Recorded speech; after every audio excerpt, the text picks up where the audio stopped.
آپ پتہ کیا کہتے ہیں پیر مہر علی شاہ صاحب کون ہے؟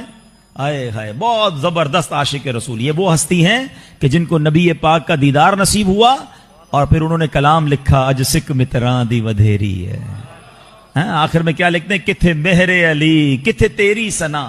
اب یہ وہ مہر علی کہتے ہیں. سنو پھر مہر علی شاہ صاحب کہتے ہیں کہ جانور تو شرعی احکام کا پابند نہیں ہے نا, اس پر تو کوئی شریعت لاگو نہیں ہوتی, مگر آپ فرماتے ہیں کہ حلال جانور بھی ہو اگر اس پر چھری پھراتے ہوئے اللہ کا نام نہ لیا جائے تو وہ جانور حرام ہو جاتا ہے. غور کرو, جانور شریعت کا پابند نہیں ہے, اس کا دم ذکر اللہ کے بغیر نکل جائے تو وہ حرام ہو جاتا ہے. تو جس کی ہر سانس شریعت کی پابند ہے, ہم انسان ہیں نا, ہم تو مسلمان, ہم تو شریعت کے پابند ہیں نا, اگر یہ سانس ذکر الہی کے بغیر نکل جائے تو اس کا فائدہ کیا ہوگا؟ کیسی مثال دی ہے. اس کا وہ جو خون نکل رہا ہے, اس کا جو دم نکل رہا ہے, اگر اس وقت اللہ کا ذکر نہ لیا وہ حرام ہو گیا. ہمارا تو دن رات ذکر الہی کے بغیر چل رہا ہے, فکر ہی کوئی نہیں ہے. اے میرے پیارے اسلام بھائیو, پلیز رمضان آ رہا ہے, بی پریپیئر. خدا کی قسم یہ اللہ کا بہت بڑا انعام ہم پر ہونے جا رہا ہے. ہم اللہ سے اس کے آج گھر میں افتتاح کی پہلی رات دعا کرتے ہیں, اللہ ہمیں خیر سے رمضان نصیب کیجیے مالک, رمضان سے پہلے ہم دنیا سے نہ جائیں, اور اللہ رمضان بھی صحت و عافیت کے ساتھ عطا کرنا. اللہم بلغنا رمضان بالصحت و عافیہ. اور میرے مولا یہ رمضان ہماری زندگی کا یادگار رمضان بنا دے, اس میں ہم خوب عبادتیں کریں, اے اللہ خوب نمازیں پڑھیں, کوئی روزہ قضا نہ ہو جائے, ساری تراویحاں پڑھنا میرے پیارے اسلامی بھائیوں. یہ لاٹری ہے ہماری, ہمیں اندازہ نہیں ہے. سچ بتاؤں رمضان بخشوانے آ رہا ہے. نبی پاک کی ایک حدیث رمضان کی فضیلت کے لیے کافی ہے. میرے آقا فرماتے ہیں اگر میری امت کو معلوم ہوتا کہ رمضان کیا ہے وہ تمنا کرتے کہ سارا سال ہی رمضان ہو.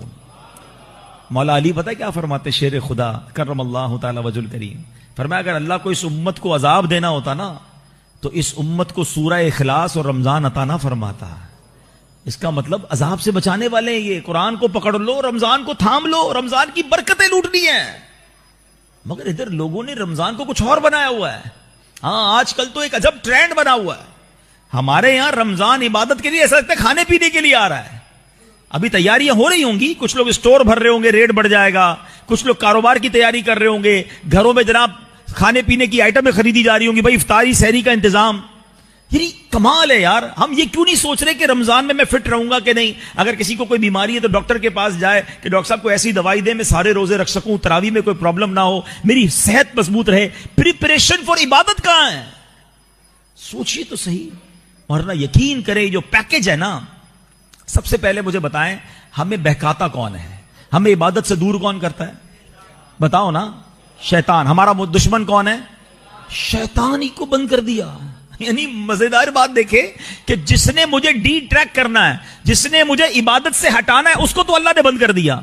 اچھا پھر دنیا کا دستور کیا ہے؟ جتنا چیلنج زیادہ اتنا ریوارڈ زیادہ. آپ کو کہا جاتا نا یہ ٹارگٹ پورا کرو پھر اتنے پیسے ملیں گے, پھر آپ کو جناب اتنا انسینٹو ملے گا. عقل کیا کہتی ہے کہ ہوتا یہ کہ اللہ فرماتا کہ بھائی شیطان کا پاور بڑھا دیا ہے, وہ زیادہ اٹیک کرے گا, اب تم نیکی کرو تو زیادہ ثواب ملے گا. پھر تو سمجھ آتا ہے مقابلہ بڑھا تو ثواب بڑھا. نہیں, شیطان بند, کوئی بہکانے والا نہیں ہے. اب سبحان اللہ نفل پڑھو تو فرض کا ثواب ملے گا, فرض پڑھو تو 70 گنا ثواب ملے گا. روزہ رکھو تو اللہ فرماتا ہے روزہ دار کی جزا میں خود ہوں. روزہ دار کا سونا بھی عبادت. روزہ دار کے منہ سے بدبو جو بو آتی ہے افطار سے پہلے, فرمایا وہ مشک کی خوشبو سے زیادہ اللہ کے یہاں پسندیدہ ہے. راتوں کو رحمت کے دروازے کھول دیے جاتے ہیں. اور میں آپ کو ایک اور بات بتاؤں, be prepare for the first night. Ramzan کی پہلی رات انشاءاللہ 2-3 دن میں آنے والی ہے, ایسی اسپیشل رات ہے. سبحان اللہ, حدیث پاک میں آتا ہے جب رمضان کی پہلی رات آتی ہے اللہ اس امت پر نظر رحمت فرماتا ہے, اور جس پر رب نظر رحمت فرمایا اسے کبھی عذاب نہیں دے گا. پہلی رات تو تیار ہو کے بیٹھنا ہے. ہاں پہلی رات رحمت کے دروازے کھلیں گے جو آخری رمضان تک بند نہیں ہوں گے. آپ کو پتہ ہے کروشل ٹائم کون سا ہے؟ ڈیلی روز افطار کے وقت 10 لاکھ گناہگار جہنم سے آزاد کیے جائیں گے. بتاؤ افطار کے وقت کیا کیفیت ہونی چاہیے. ہمارے گھر میں تو افراتفری ہے, ہماری بہنوں کو تو خدا کے واسطے اس بار ٹرینڈ چینج کرو نا. ہماری فیملی آخری منٹ تک کچن میں رہتی ہے. ان کو بھی کہیں 10-15 منٹ پہلے سارے کام کر لو, جو بھی گرم ٹھنڈا ہے ٹھیک ہے, آ کے بیٹھ جاؤ. اب دسترخوان پر کاش ہاتھ اٹھے ہوئے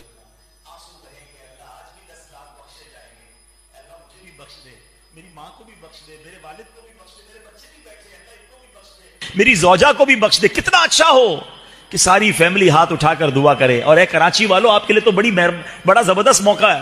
باقی دنیا میں جو لوگ ہمیں سن رہے ہیں نا, ان کو افطار کا ٹائم مدنی چینل سے میچ نہیں ہوتا ان کا.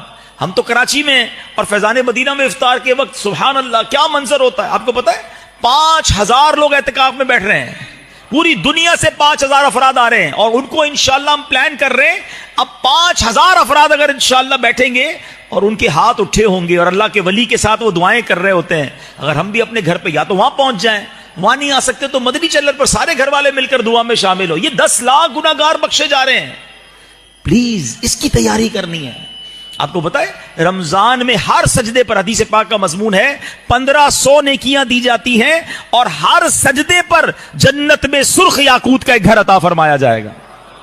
وہ لوگ سوچے جو تراویحوں سے بھاگ جاتے ہیں, 3 روزہ تراویح, 7 روزہ تراویح, میں نہیں کہتا نہیں ہونی چاہیے, مگر 3 روزہ کا مطلب یہ نہیں کہ پڑھ کے غائب.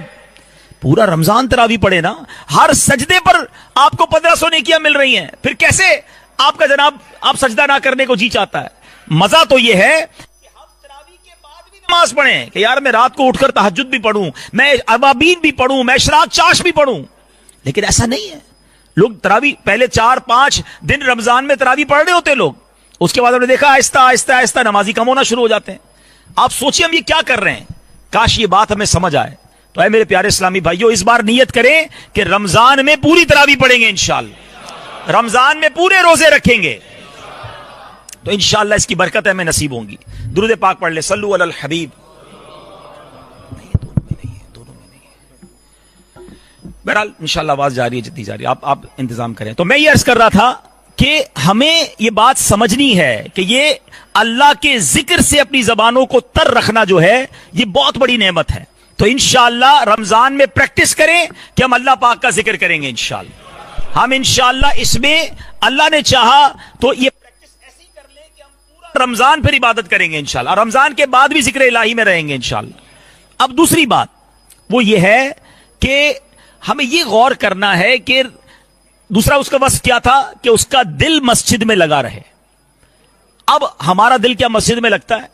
اب رمضان آ رہا ہے, ہم نے دیکھا کئی لوگ مسجد میں آتے ہیں, لیکن مسجد میں آنے کے بعد باہر نکلنے کی بڑی جلدی ہوتی ہے. ان کو یہ بڑا کیفی کب نکلوں مسجد سے باہر. نہیں, مسجد میں دل لگاؤ, یہ اللہ کا گھر ہے.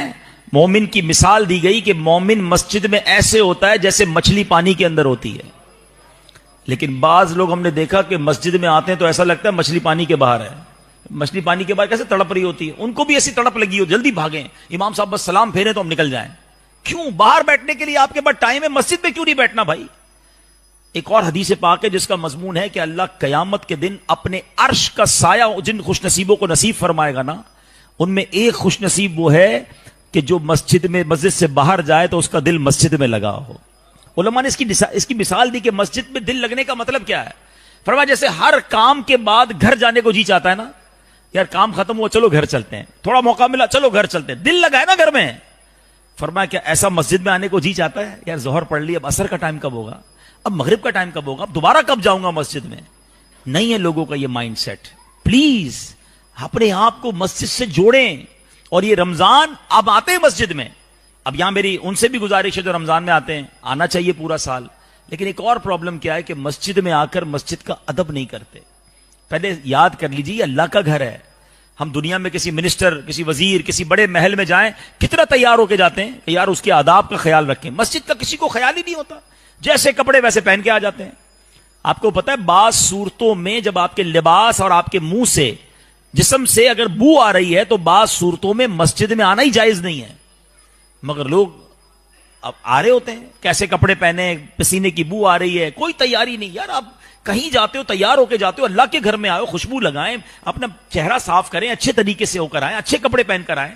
بزرگان دین نے تو نماز کے لیے الگ کپڑے رکھے ہوئے تھے. جتنا اکرام کرو گے نا اللہ کے گھر کا اتنا نوازے جاؤ گے, یاد رکھنا. اس بار رمضان میں سٹرینڈ کو بھی چینج کریں. اور پھر ایک اور بات یہ ہے کہ مسجد میں آ رہے ہیں نا تو پھر مسجد کے ہو جائے نا, پھر کیوں چلے جاتے ہیں.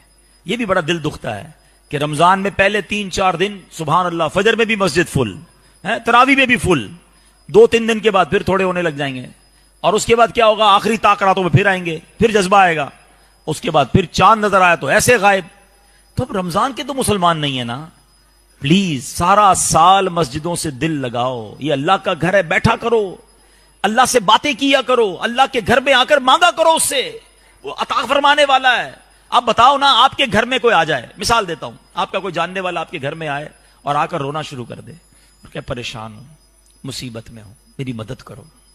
آپ کہیں گے یار یہ تو گھر کے اندر آ گیا ہے, گھر میں آ کر رو رہا ہے, اب تو کرنا ہی پڑے گا نا کچھ, دنیا کا بھی دستور ہے نا, گھر آئے کو کون منع کرتا ہے. اب جو اللہ کے گھر میں آ کے بیٹھ گیا, کریم کے گھر میں آ کے بیٹھ گیا, ہم تو نماز کے بعد بھاگ, نماز کے علاوہ بھی بیٹھا کرو, بے شک لوگ جا رہے ہیں جانے دو, کونا پکڑ لو, بیٹھ جاؤ. دنیا کو بتاتے ہو نا اپنے پرابلم. میں آپ کو ایک آج مشورہ دیتا ہوں, اپنے دل کی بات دنیا والوں کو مت بتایا کرو, کسی کو مت بتایا کرو کیا پرابلم ہے.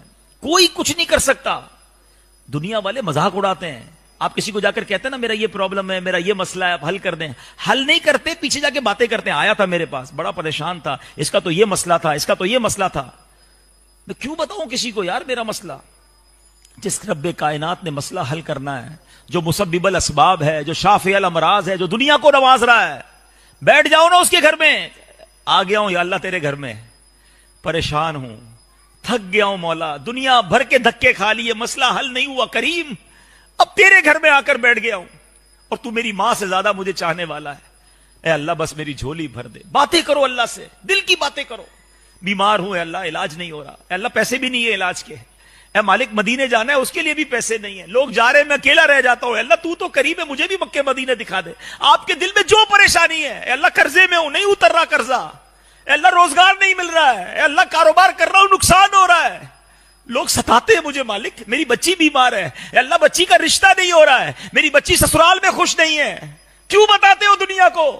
اس قریب کے گھر میں کیوں نہیں آ کر بیٹھ جاتے جو خود فرماتا ہے ادعونی استجب لکم, مانگو میں تمہیں عطا کروں گا.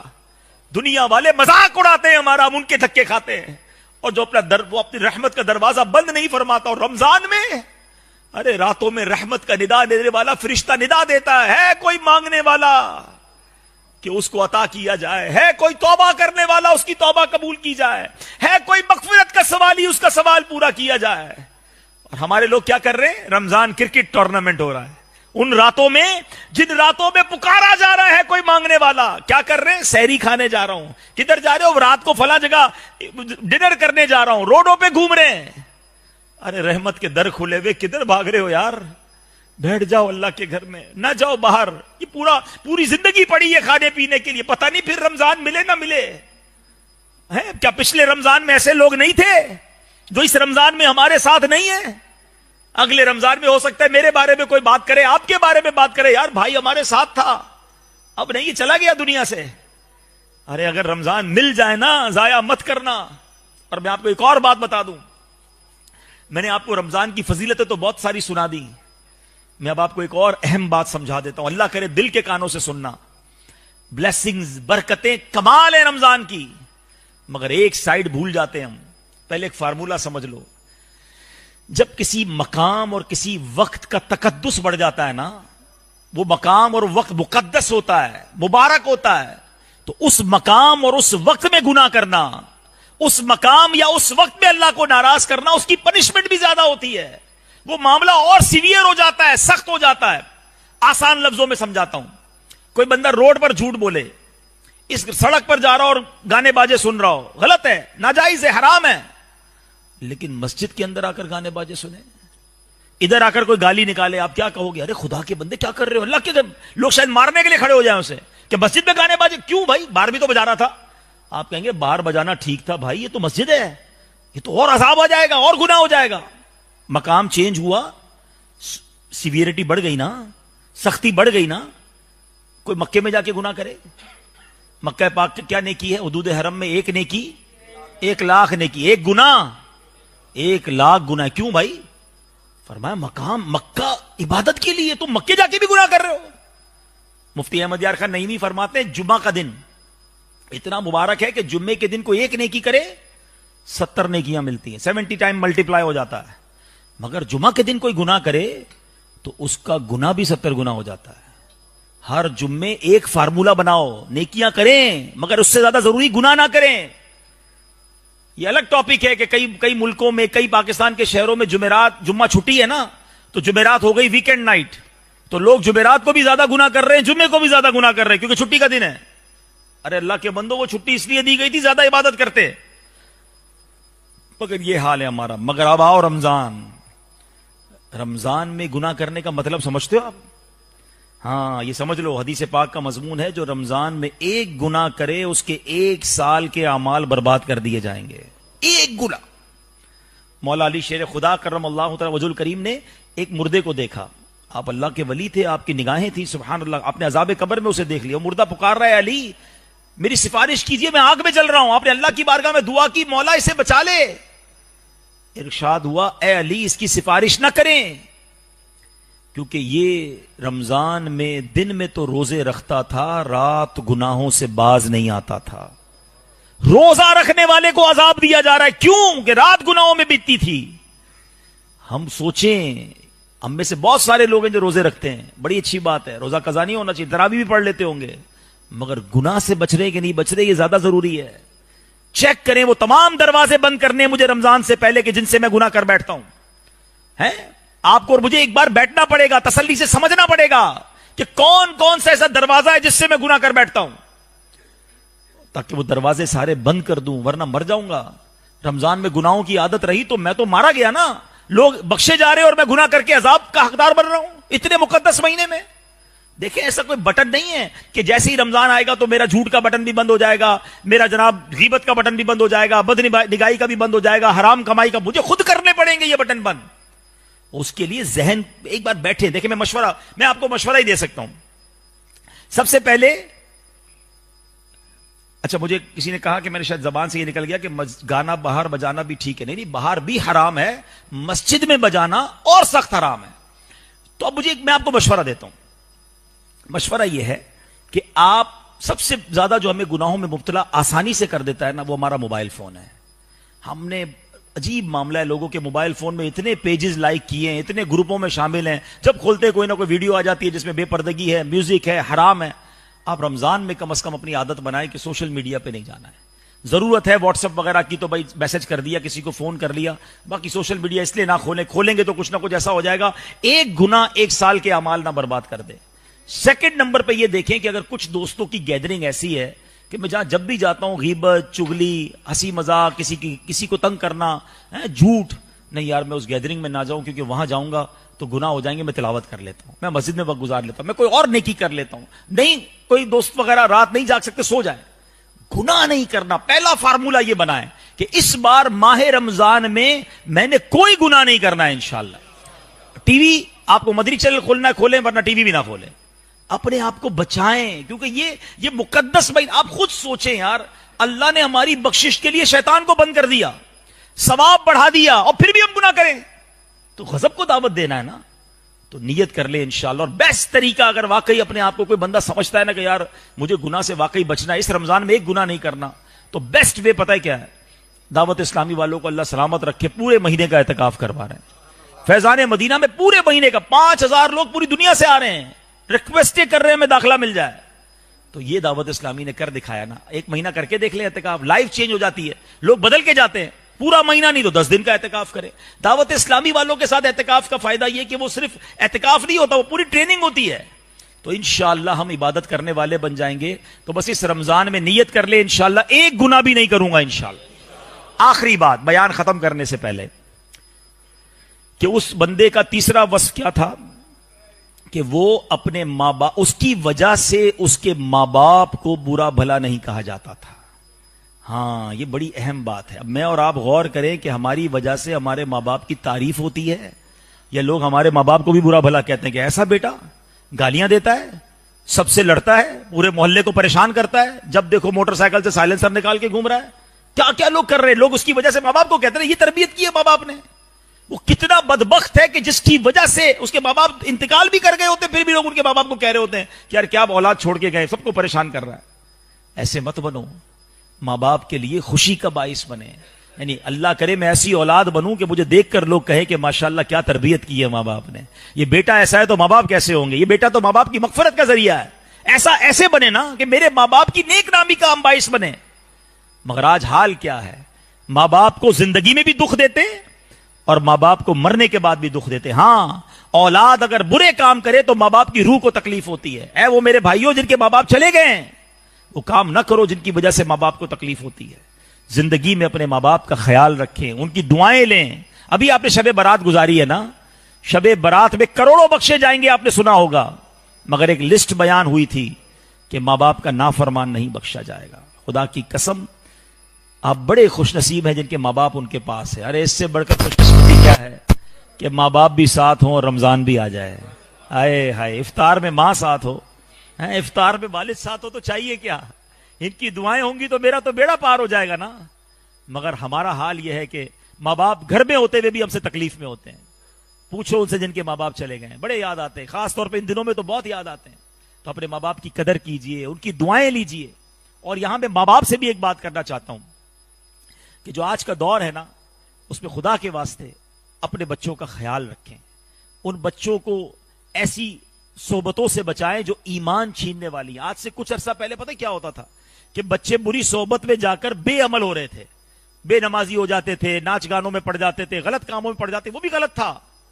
مگر آج تو ایسی صحبتیں آ گئی ہیں کہ بچوں کا ایمان جانے کا ڈر ہو گیا ہے. جگہ جگہ الگ الگ قسم کے جناب فتنے سر اٹھا رہے ہیں, اور جناب کسی ماں باپ کو, کچھ لوگوں کو فکر ہی نہیں ہے. اب دیکھیں نا, آئے دن آپ کیا خبریں سن رہے ہیں. اسکول کالجز میں بڑا شوق ہے پڑھانے کا, میں نہیں کہتا نہ پڑھاؤ, لیکن یہ تو چیک کرو اس کا ماحول کیسا ہے. کیا ہر جگہ بھیجنا ضروری ہے؟ میں بھی پچھلے دنوں میں نے نگران شورا کا ایک بیان سن رہا تھا. اب دیکھیں یہ حال ہو گیا ہمارے, میں شہر کراچی کی بات کر رہا ہوں.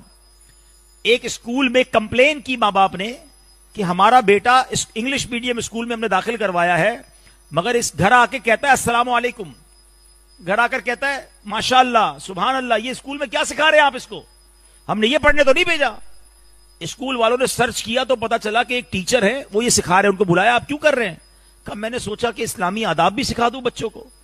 آپ کو پتا اس اسکول کی انتظامیہ نے اس ٹیچر کو فارغ کر دیا. ماں باپ کو یہ گوارا نہیں ہے کہ ہم تو ماڈرن بنانا چاہتے ہیں, ہم تو جناب اس کو دنیا بھر کی ٹیکنالوجی سکھانا چاہ رہے ہیں, دین کہاں سے سکھانا شروع کر دیا آپ نے. یہ کیسے مسلمان ماں باپ ہیں؟ اور پھر کیا ہو رہا ہے, میں اشارتاً کہہ دوں گا, جو آج کل سوشل میڈیا پہ چل رہی ہے خبریں, ہر تھوڑے دنوں بعد آپ سنتے ہیں کہ ڈرگ پیتے ہوئے اور پتہ نہیں کن کن چکروں میں ایک لڑکے نے دوسرے لڑکے کو مار دیا. وہ اسکول کے کالج کے دوست تھے نا. کیا ہو رہا ہے اسکول کالجز میں؟ پلیز دھیان تو رکھو, یہ ہماری اولاد ہے, یہ کہاں جا رہی ہے؟ ایسی تعلیم کس کام کی جو میرے بچے کا دین ایمان آخرت برباد کر دے.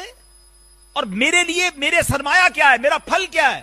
نیک اولاد. یاد رکھیے گا, آپ کے پاس اربوں روپے, اور اگر اولاد فرما بردار نہیں تو کس کام کے؟ وہ اولاد بعد میں آپ ہی کے پیسے کو عیاشی میں خرچ کرے گی. اولاد کو نیک بنانے کی فکر کریں, اولاد کی اچھی تربیت کی فکر کریں. اور وہ کب ہوگا؟ جب ہم اچھے بنیں گے. ہم اچھے بھی بنیں اور اولاد کو اپنے ساتھ رکھیں, اولاد کے ہم دوست بن جائیں, اس سے پہلے کہ کوئی اور دوست بن کے اس کا دماغ خراب کر دے. پلیز, آپ کو پتا ہے, میں آپ کو مشورہ دیتا ہوں, آپ سب سے پہلے کوشش کریں آپ کی اولاد نمازی بن جائے. خدا کی قسم خوش نصیب ہے وہ ماں باپ جن کی اولاد نمازی ہے. وہ کچھ اور کرے نہ کرے, دن میں 5 بار باوضو قبلہ رو ہو کر اتحیات میں بیٹھ کر میرا بیٹا کیا پڑھے گا؟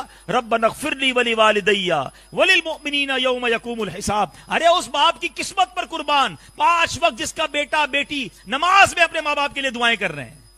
نمازی بنایا تو ہوگا نا.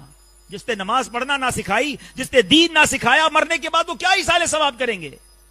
تو خدا را اپنی اولاد کی فکر کریں. اور آج کے دور میں اللہ سلامت رکھے دعوت اسلامی کو, جو لاکھوں نوجوانوں کو عالم بنا رہی ہے, حافظ بنا رہی ہے. اب تو دعوت اسلامی نے اسی لیے اپنے اسکول بنانا شروع کر دیے. ہم جب یورپ اور UK جاتے نا تو ہمیں لوگ پتہ کیا کہنے لگے ہیں, کہتے ہیں ہمیں مسجد نہیں چاہیے, ہمیں پہلے اسکول چاہیے. مسجد نہیں ہوگی تو ہم گھر میں نماز پڑھ لیں گے. اسکول میں بھیجنا ضروری ہے. خدا کے واسطے دعوت اسلامی اسکول بنا کر دے, ورنہ اسکول میں جا رہے ہیں یورپ میں بچے, ان کا ایمان ہی جا رہا ہے. وہ ماں باپ کی نہیں سنتے, کہتے ہیں ہمیں اسلام اچھا نہیں لگتا, ہم کوئی اور مذہب اختیار کر رہے ہیں. کیا بچا ان ماں باپ کے پاس جن کی اولاد ہی ایمان سے چلی گئی؟ مگر نہیں, خواب ہے یورپ جانا ہے, UK جانا ہے, بچوں کو ایسی تعلیم. میں اگین کہہ رہا ہوں, میں تعلیم کے خلاف نہیں, مگر وہ تعلیم کس بات کس کام کی جو میرے بچوں کو دین ایمان برباد کر دے.